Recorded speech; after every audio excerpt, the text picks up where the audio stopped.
Bonjour à tous, c'est Abelina. Je suis très heureuse de vous retrouver dans ce nouveau message des guides. Alors nous allons regarder aujourd'hui ce que les guides souhaitent nous transmettre. Je vous rappelle que je canalise et je vous livre ce que je reçois. Aujourd'hui, je vais néanmoins m'appuyer sur mon oracle 77 projectif que vous retrouverez en barre de description. J'utiliserai une seule carte et nous allons partir ensuite en canalisation directe pour voir un petit peu ce que les guides ont lieu de nous donner comme information pour nous guider, nous permettre de nous positionner de la meilleure des manières sur notre chemin de vie.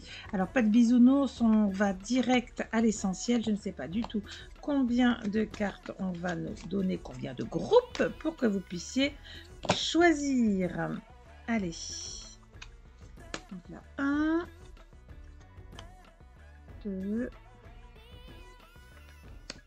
3 et on fait encore un. Allez, c'est parti. J'espère que tout le monde se porte bien. Groupe 1, 2, 3 et 4. On va commencer par le groupe 1. Alors, intuition, premier élément. Oula, alors effectivement, ça m'arrive très vite juste derrière parce que j'ai des frissons. Ça court vraiment le long de la colonne. Je pense que je vais avoir beaucoup de personnes qui vont développer, ressentir, je dirais de manière kinesthésique, les énergies qui les entourent, les entités avec lesquelles elles pourront et peuvent connecter. Alors, je ne vais pas dire déjà parce que tout est déjà inscrit de toute façon en nous. Il ne s'agit que de récupérer nos potentialités. Et donc là, on nous parle vraiment de pouvoir s'écouter, de s'autoriser à porter son attention justement à tous ces petits signes qui sont des petits signes posés là, alors souvent de manière subtile. Je ne sais pas, les gens s'imaginent toujours que lorsque nous connectons, on se reçoit des tapes comme ça très fortes. Non, on est vraiment sur des choses parfois extrêmement subtiles. Et là, on me dit bien, en plus sur le kinesthésique, c'est les ressentis, c'est d'accepter de pouvoir utiliser cette part de connexion intuitive et se dire, ah, là, il y a quand même quelque chose par rapport à d'habitude. Ce n'est pas comme d'habitude. Alors, pour ce premier groupe, j'ai quand même plusieurs choses qui arrivent. C'est qu'on me montre qu'il y a des fréquences et des énergies qui sont différentes. C'est-à-dire que je vais avoir vraiment des poches humaines, donc je pense qu'il y aura des défunts. Et puis j'ai également des animaux qui sont partis, qui sont sur d'autres plans. Alors ils ont leurs vibrations particulières. Le règne animal est très important, comme le règne végétal, puisqu'on peut vraiment connecter à de très très belles énergies.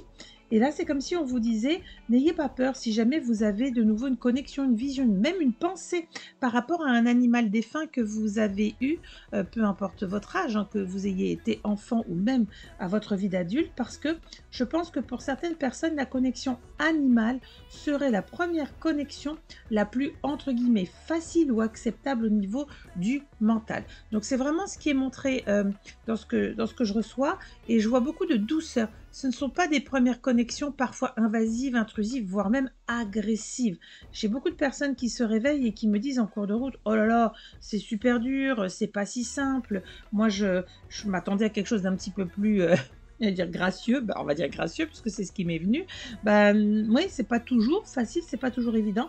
Mais là, pour le groupe numéro 1, on vous dit vraiment d'y aller. Au niveau des guides, ils vous disent, allez-y, écoutez votre intuition, il n'y a pas de souci. Vous êtes vraiment sur un élément bien connecter, un élément qui vous pousse à vous écouter, qui vous pousse à ressentir. Et ça, vous savez, quand on est sur des éléments kinesthésiques au niveau des ressentis, bien, on ne peut pas se dire « Oh, mais non, je l'ai inventé ». Non, il n'y a personne qui m'a touché. J'ai vraiment ressenti cette émotion, cette vibration, cette chaleur, cette caresse, etc. Donc, je ne peux que vous encourager, évidemment, à vous lancer, à expérimenter, ne pas avoir peur.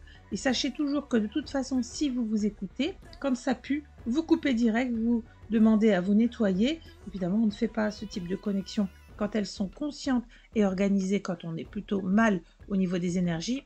On va évidemment veiller à avoir un taux vibratoire le plus haut possible. Et puis, quand ça s'impose à nous, eh bien, de toute façon, vous savez très bien dans quel état cela vous met. Alors, en joie, en émotionnel, peut-être même en vibration, qui monte, qui s'anime, des frissons, du chaud, du froid. Voilà, ça c'est la manifestation des différentes énergies, différentes fréquences avec lesquelles vous allez pouvoir travailler. Donc groupe numéro 1, allez-y franchement et faites-vous confiance sur ce coup-là, parce que oui, je comprends peut-être votre peur ou votre résistance, ou même de vous dire non mais moi jamais j'y arriverai. Je pense que vous risquez d'être surpris. Alors ce n'est pas 100% d'un coup du jour au lendemain, mais on est sur des démarrages des initiations pour bon nombre de personnes. Donc moi, je vous les souhaite parce que ce sont les plus belles, évidemment, pour pouvoir vous réaliser dans la matière et de pouvoir connecter entre le terrestre et le céleste. Voilà, groupe numéro 1, je vous dis à très bientôt. Prenez soin de vous. Allez, groupe numéro 2. Donc j'ai l'abondance qui m'est venue, premier terme hein, au niveau des cartes, hein, abondance, et la première chose que j'ai, c'est comme si enfin il y avait une page pardon, qui se tournait, j'en bafouille, tellement il y a de l'émotion, tellement il y a de la vivacité, une page qui se tourne alors qu'elle soit désirée, hein, cette page qui se tourne, ou qu'elle ait été un petit peu subie, c'est pour la bonne cause. Cette abondance, c'est, on me parle d'un renouvellement au niveau énergétique, de contact, de lien, de projection et vous-même de vue et d'ambition. Waouh, ben là, dites donc, groupe numéro 2, si là, on n'a pas un encouragement massif des guides à écouter le fait que perdre, entre guillemets, ça c'est le mental qui nous dit perdre, mais en tout cas, ça serait plutôt faire de la place, évacuer des anciens schémas, des anciennes pratiques, au bénéfice de quoi? Eh bien, au bénéfice d'une abondance retrouvée en tout point, puisque cette abondance-là, j'aimerais mettre plutôt le terme de bénédiction, puisque l'abondance, la plupart des gens vont leur demander, ils vont associer ça à la matière, au fric évidemment, la plupart du temps. Et même s'ils disent, oui, non, spirituellement l'abondance, en tout tu parles, dans leur tête, il y a vraiment que la matière qui est en présence pour beaucoup, beaucoup de personnes. Et donc, je préfère le terme bénédiction, parce que au niveau des bénédictions, là, on est dans quelque chose qui va toucher l'être, le sensitif, les interconnexions que nous avons humaines, mais également célestes. Et dans ces éléments-là, on vous dit, en fait, ce que je comprends, c'est que beaucoup de personnes ont peur de recevoir, ont peur de ne pas être à la hauteur, ont peur de ne pas bien faire. Eh bien, moi, je préfère des personnes comme ça que des personnes arrogantes qui s'imaginent tout savoir, tout connaître, tout machin. Je vais t'expliquer. Moi, je détiens la vérité vraie. Personne ne détient la vérité vraie. Chacun détient un puzzle, un bout du puzzle, on va dire, son propre puzzle, en ceci même étant, puisque au final, la vérité n'est pas quelque chose de partagé. Il s'agit des réalités très différentes selon notre angle de perception, notre avancée et nos connexions. Et là, on vous dit, voyez, vos bénédictions, ce qui est chouette, c'est qu'on a affaire à des bénédictions qui ont été attendues, puisque je vous dis, c'est un passage vers autre chose. Mais c'est pas parce que ces bénédictions sont attendues qu'elles sont assumées et qu'on est prêt à se les prendre et donc avoir évidemment les effets de ces bénédictions. Parce que ce qui apparaît comme une bénédiction dans un deuxième temps, dans un premier temps, ça peut vraiment apparaître comme quelque chose où, oh mon Dieu, c'est horrible, c'est affreux, mais j'ai plus de repères, je ne sais plus que penser, je ne sais plus que faire, etc. etc. Donc, ce qu'on a envie ici de vous préciser, c'est que n'ayez pas peur par rapport à cette zone dite de l'abondance ou des bénédictions. C'est que simplement, il y a des timings divins, il y a des moments qui sont prévus pour passer à autre chose. Accueillez, c'est tout ce que je peux vous dire par rapport au groupe numéro 2. Vraiment accueillez, n'ayez pas peur. Si on vous avait mis une carte de mise en garde, là, je vous aurais dit, attention, faites gaffe, il y a des problématiques, vous allez du mauvais endroit, voilà, je sais pas, vous écoutez pas, votre intuition, elle est cramée parce que vous êtes dégueu au niveau énergétique, pensez à vous nettoyer, etc. Là, c'est pas le cas. Là, on vous dit juste, voilà, il y a un moment, il y a un passage. Alors, comme à chaque fois, c'est soit on accepte, soit on n'accepte pas, soit on y va, soit on n'y va pas. Mais ça serait vraiment fort dommage de ne pas accueillir groupe numéro 2 ces bénédictions. Je vais vous souhaiter vraiment tout le meilleur, que la lumière vous accompagne. Groupe numéro 3, surprise. Ah, là, j'ai vraiment la beauté qui est sortie en première ligne. La beauté, alors, je pense qu'on a des personnes qui doivent travailler sur leur image, bien sûr, la beauté, mais on me parle également d'un deuxième aspect qui va rejoindre comment vous voyez vous. En réalité, je pense que quand on voit le monde qui nous entoure uniquement avec le prisme d'une vision qui va regarder que les aspects négatifs, eh bien, on ne s'attend pas à pouvoir soi-même se voir dans la meilleure des perspectives en disant « ouais, je suis ceci, je suis cela », et de pouvoir se valider de manière positive. Et on en a tous bien besoin, je vous le dis. Alors, cette beauté, qu'elle soit intérieure ou extérieure, parce que je comprends bien que c'est là où ils veulent m'emmener sur ce premier jeu de piste, cette beauté, qu'elle soit donc intérieure ou extérieure, il nous appartient de la cultiver, il nous appartient de nous faire du bien, parce qu'il ne faut pas attendre que ça vienne de l'extérieur. Bien sûr, vous pouvez avoir de très belles rencontres, de très belles personnes qui vous mettent du baume au cœur, qui vous, je dirais, rétablissent par rapport à l'humanité crasseuse, et vous allez vous dire, mais c'est pas possible d'avoir quelqu'un d'aussi bon, d'aussi beau, d'aussi généreux et bienveillant. Eh bien oui, ça peut exister, mais en attendant que vous ayez cette chance de tomber sur des personnes de cette nature, eh bien, on va vous encourager à cultiver votre jardin de la beauté intérieure, de votre vision du monde plus positive, c'est-à-dire que oui, le verre, il est et à moitié plein et à moitié vide, et il nous appartient de regarder, évidemment, du côté de l'énergie, de ce fameux côté de l'énergie qui est prédominante en nous. Alors, ce travail va se faire, on me montre par période, j'ai l'impression qu'on a par trimestre, tous les 3 mois. Je pense que vous allez passer des caps et des paliers. Alors, ça ne veut pas dire qu'aujourd'hui, vous puissiez vous dire, ah ben, je suis vraiment trop belle ou trop beau, vraiment j'ai un bon rayonnement, j'aime qui je suis devenue ou qui je suis. Et ben oui, ben, parfois il faut un petit peu de temps, mais là, on est en train de travailler des stigmates qui ont été encodés.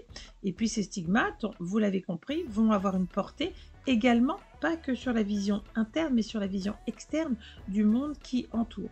Et là, ben, pour un quotidien, c'est pas joyeux que de voir le monde que d'un côté particulièrement sombre ou pas top top. Donc moi, je vais vous encourager, bien sûr, à travailler cet aspect-là, à vous dire que vous vous aimez, que vous vous trouvez beau de l'intérieur, que ce que vous transportez comme énergie, eh bien, elle est nécessaire, cette énergie, ainsi que vos expériences sont nécessaires à notre humanité. Donc, mettez un petit peu de baume sur tout cela. Et puis, peut-être, si vous avez vraiment besoin d'être aidé au niveau narcissique, vous avez une méditation qui est dans la liste, évidemment, des méditations disponibles et gratuites sur la chaîne YouTube. Eh bien, vous avez donc dichotomie pour la dichotomie narcissique. Eh bien, c'est d'aller chercher justement cette reconnexion et de se dire, oh popo, si j'ai un souci avec ça, c'est que je ne sais pas me voir, je ne sais même pas comment les autres me voient, donc j'ai un problème sur ma visibilité de manière globale. Je vais vous souhaiter vraiment toutes les réparations possibles et imaginables, groupe numéro 3, parce que là, les guides vraiment ont envie de... Ils sont tout doux, tout doux. Je ne sais pas si vous remarquez, les canalisations sont super ralenties, comme pour dire, allez les gars, on sait que c'est dur en ce moment, allez, tout doux, on y va. Et là, on y va, il faut vraiment se faire du bien. Parce que je pense que beaucoup de personnes ont pu effectivement vivre des choses un peu compliquées par des traumas liés à l'extérieur, mais il vous appartient de vous faire du bien, il vous appartient, là en tout cas, de ce que vous avez en guidance, de cultiver le terrain de la beauté intérieure, de la beauté extérieure, de ce qui nous entoure. Nous sommes dans un monde duel, ce qui veut dire qu'il y a autant de bien qu'il y a autant de mal. Allez, dernier groupe numéro 4. Oula, coup de foudre.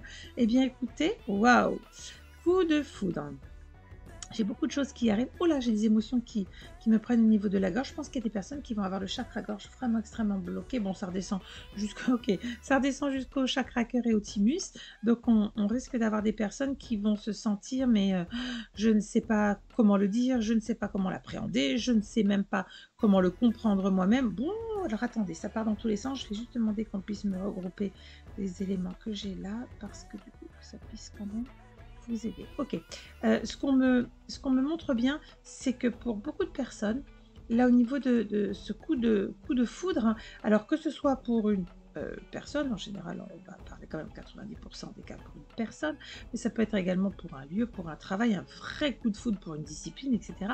Mais je suis quand même à 90% là sur de l'humain et de l'amour. Donc vous pouvez adapter en fonction de si vous venez de découvrir une passion, mes coups de foudre, voilà. Moi j'ai l'impression qu'on est vraiment sur de l'humain.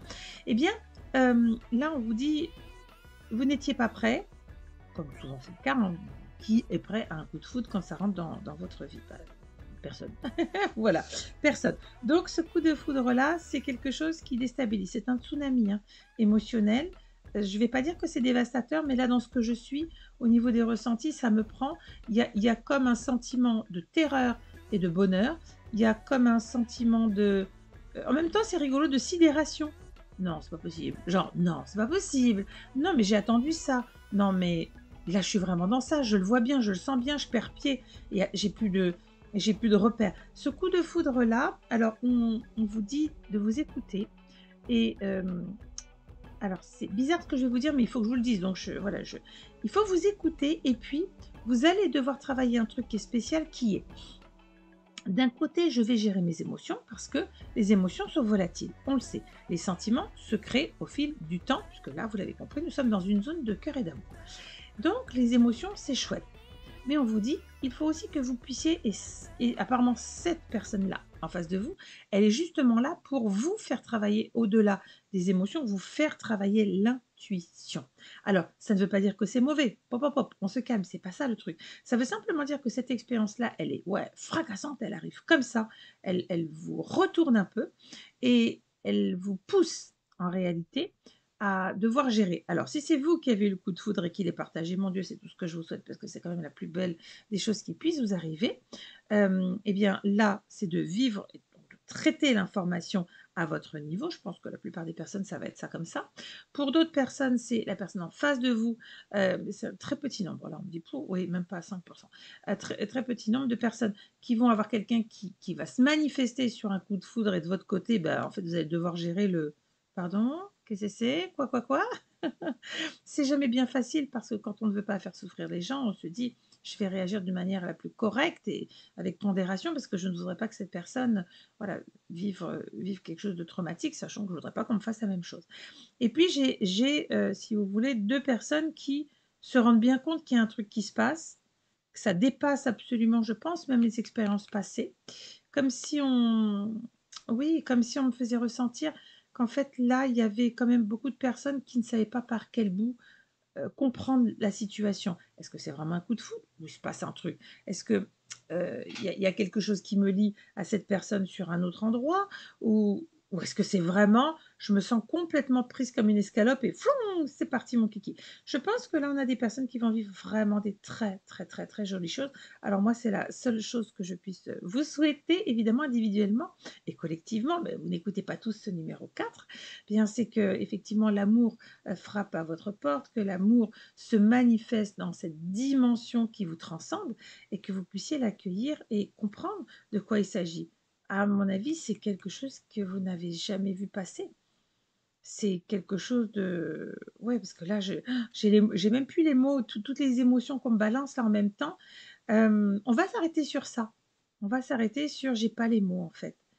J'ai pas les mots, j'ai plus les mots. J'ai commencé avec votre chakra-gorge et en descente. Je pense que vous n'arriverez même pas ni à vous-même à l'expliquer, ni aux autres, ni à l'autre.